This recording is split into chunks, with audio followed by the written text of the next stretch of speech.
जहाँ हवाएं सदियों के गीत गाती है और खामोशी का अपना एक वजन है। हिमाचल की बेइंतहा ऊंचाइयों पर तिब्बत की सीमा को छूते हुए दुनिया की नज़रों से छिपा हुआ बसा है एक गांव, नाको।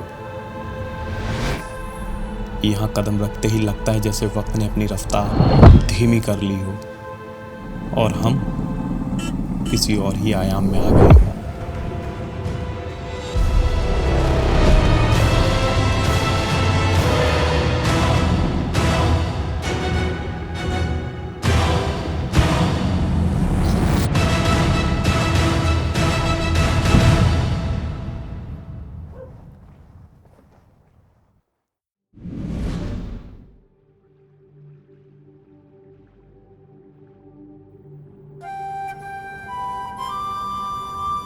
यही है नाको, हरे भूरे किन्नौर को पीछे छोड़ करीब 12,000 फीट की सांस फुला देने वाली ऊंचाई पर।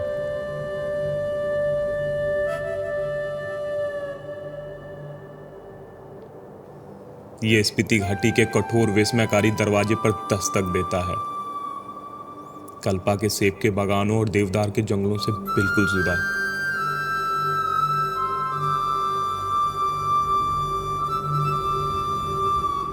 यहां धरती का रंग भूरा, आसमान ज्यादा नीला और हवा ज्यादा तीखी। ये बंजरपन ही इसका सम्मोहन है, इसका रहस्य। झील के किनारे सिमटा पहाड़ों की गोद में बैठा ये गांव किसी पुरानी कहानी सा लगता है।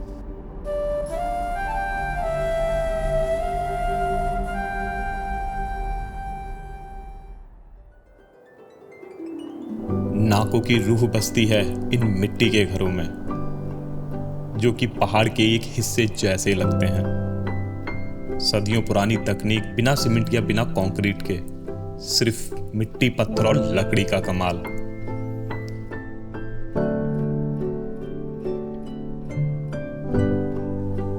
इनकी खुरदरी दीवारें धूप छांव की कहानियां कहती हैं और दरारें बीते वक्त का हिसाब रखती हैं। ये मोटी दीवारें मौसम की मार झेलती हैं, तपती धूप में अंदर सुकून देती हैं और हाड़ कपा देने वाली सर्दियों में माँ की गोद सी गर्माहट।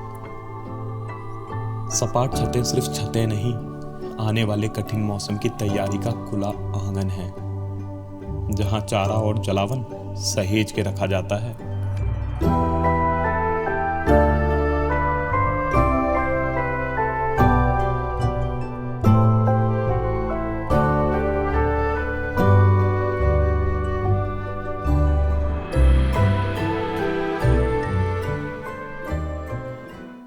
जूले जी, मैं हूँ इस टाइम में किन्नौर जिले के सबसे ऊपरी हिस्से में बसे नाको विलेज में। ये गांव समुद्र तल से 12,000 फीट की हाइट पे है। इसे गेटवे ऑफ स्पीति भी कहा जाता है और यहाँ से तिब्बत बॉर्डर बस कुछ ही किलोमीटर है। यहाँ पे सफ़र करना किसी एडवेंचर से कम नहीं है, क्योंकि यहाँ सफ़र करने के लिए आप सफ़र करते हैं हिंदुस्तान तिब्बत हाईवे पे, जो कि दुनिया के सबसे खतरनाक हाईवे में से एक है।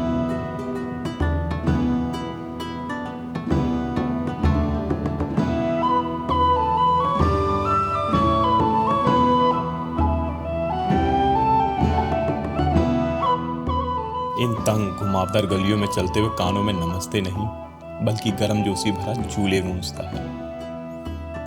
यह सिर्फ एक शब्द नहीं, तिब्बती बौद्ध संस्कृति की गहरी छाप और यहाँ के लोगों के खुलेपन का प्रतीक है।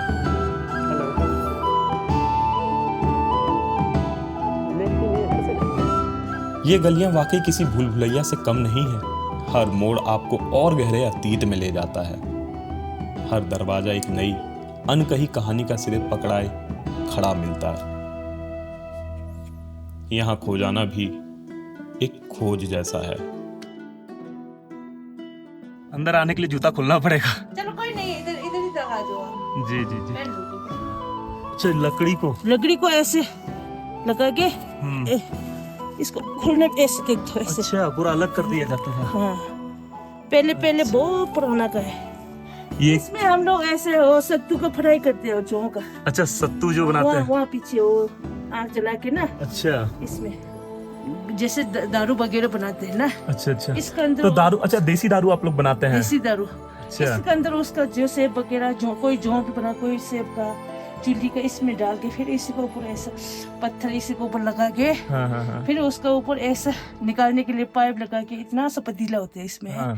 फिर उसके ऊपर वो पतीला रख के इसके ऊपर फिर पानी डालते हैं और अच्छा। सर्दियों में बर्फ डालते हैं उसमें। नाको, यहाँ पे जिंदगी आज भी पारंपरिक तरीकों से चलती है।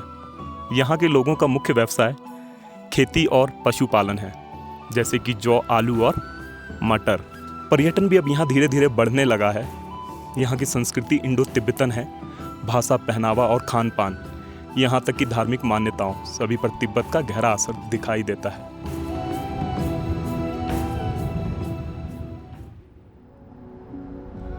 और फिर इस शुष्क कठोर धरती के बीचों बीच धड़कता है नाको का पन्ना, हरा दिल। ये पवित्र नाको झील।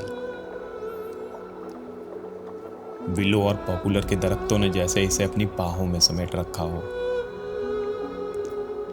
ये महज पानी का जमाव नहीं, ये इस बंजर रेगिस्तान में जिंदगी का हरा भरा चमत्कार है, एक सच्चा नकलिस्तान।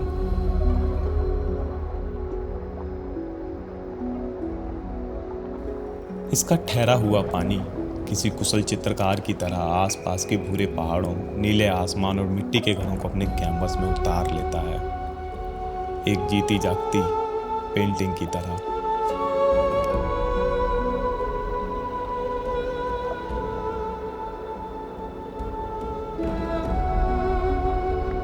इसके किनारे बैठ के वक्त जैसे थम सा जाता है। हवा में लहराते रंगीन प्रार्थना झंडों से आती मंत्रों की फुसफुसाहट,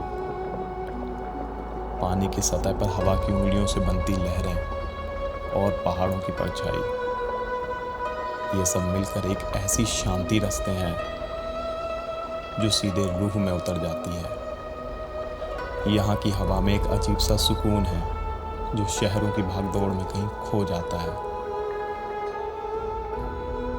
ये है नाको लेक। ये एक मुख्य आकर्षण केंद्र तो है ही, साथ ही स्थानीय लोगों के बीच में काफ़ी पवित्र भी मानी जाती है। कहा जाता है कि गुरु पद्म संभव, जिन्होंने कि तिब्बती बौद्ध धर्म को फैलाने में एक अहम भूमिका निभाई थी, उन्होंने यहाँ पर ध्यान लगाया था और एक चट्टान पर उनके पैरों के निशान आज भी मौजूद हैं। इसीलिए ये झील आज भी इतनी पूजनीय है। यहाँ पर कुछ शहरी लोग भी आए हैं, स्पेशली लेडीज़। पता नहीं, एक चीज़ सुन के बड़ा अजीब सा लगता है कि कुछ लोग इतनी पवित्र स्थानों पे आते हैं और बिना सोचे समझे गांव के स्थानीय लोगों से बात करे बिना, वहाँ के हिस्ट्री को जाने बिना, उनकी पवित्र चीज़ों को वो अपशब्द बोलते हैं। जैसे यहाँ पे जो कुछ लेडीज़ थी वो इसको एक गंदा नाला बोल रही थी, झील को।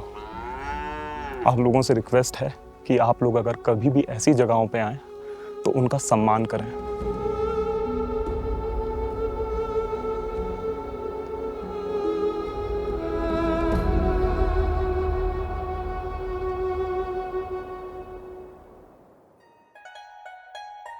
गांव के ऊपरी सिरे पर स्थित है नाको मठ, समय के सागर में खड़ा एक प्राचीन प्रकाश स्तंभ।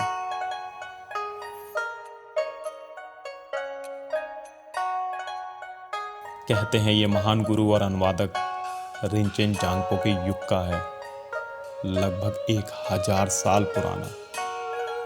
इसकी खुरदुरी मिट्टी की दीवारों के पीछे छिपे हैं बेशकीमती भित्ति चित्र, जिनकी रेखाएं और रंग सदियों की कहानियां और बौद्ध दर्शन बयां करते हैं।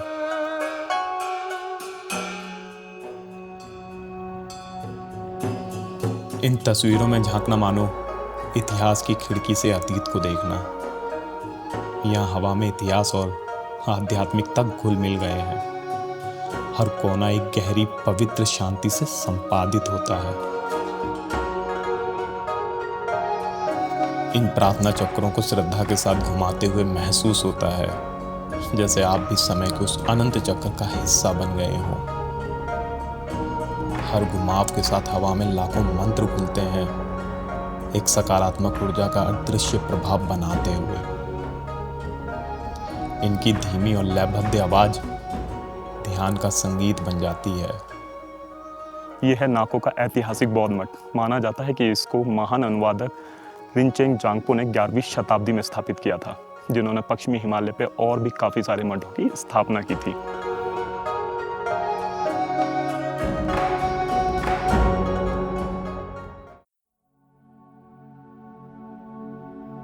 नाको सिर्फ अंदर ही खूबसूरत नहीं, यहाँ से दिखने वाले नज़ारे भी आपको निशब्द कर देते हैं।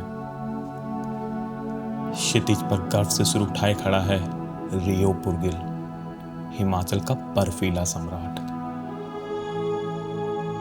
जिसकी 22,000 फीट से ज्यादा ऊंचाई कल्पना से परे लगती है। सुबह की पहली किरण हो या ढलते सूरज की सुनहरी आभा, ये चोटी हमेशा विस्मय जगाती है।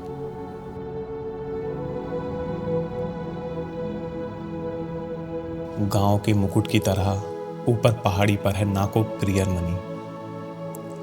यहां तक कि छोटी सी चढ़ाई आपको हवा में और ऊपर ले जाती है। हर कदम के साथ नज़ारा और खुल जाता है और फिर खुलता है एक ऐसा पैनोरामा जो सांसें रोक दे।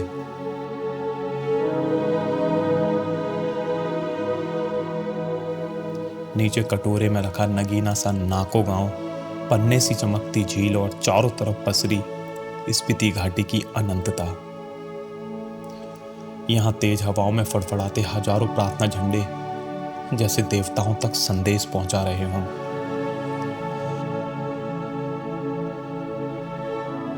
इस बिंदु पर खड़े होकर महसूस होता है कि आप दुनिया के शीर्ष पर हैं। ये नज़ारा जहन में हमेशा के लिए बस जाता है।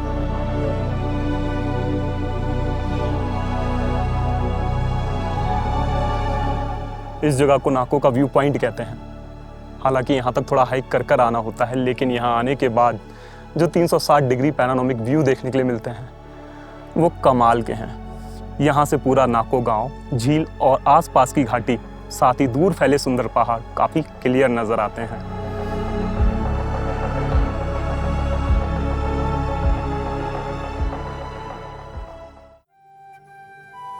नाको ये सिर्फ नक्शे पर बिंदु या तस्वीर में कैद नज़ारा नहीं, ये एक एहसास है जो आपके अंदर ठहर जाता है। ये हवा की सरसराहट है जिसमें मंत्र घुले हैं। ये मिट्टी की वो सौंधी खुशबू है जो जड़ों से आपको जोड़ती है। ये झील की अथाह शांति, ये मठ की सदियों पुरानी आध्यात्मिकता और उन बंजर पहाड़ों की मूक पुकार जो आपको अपनी ओर खींचती है। ये ऊंचाई पर जीवन की चुनौती और इंसानी जज्बे की कहानी है। तो अगली बार अगर आपके कदम हिमाचल की ओर बढ़ें और आपका दिल भीड़ से दूर कुछ असली, कुछ अनूठा खोजने का करे, तो नाको का रास्ता पकड़ें, खुद को वक्त दें, यहाँ की धीमी लय में ढलें और इस जगह की रूह को महसूस करें। ये जगह आपको अपनी सादगी, अपनी भव्यता और अपनी गहरी शांति से मोह लेगी।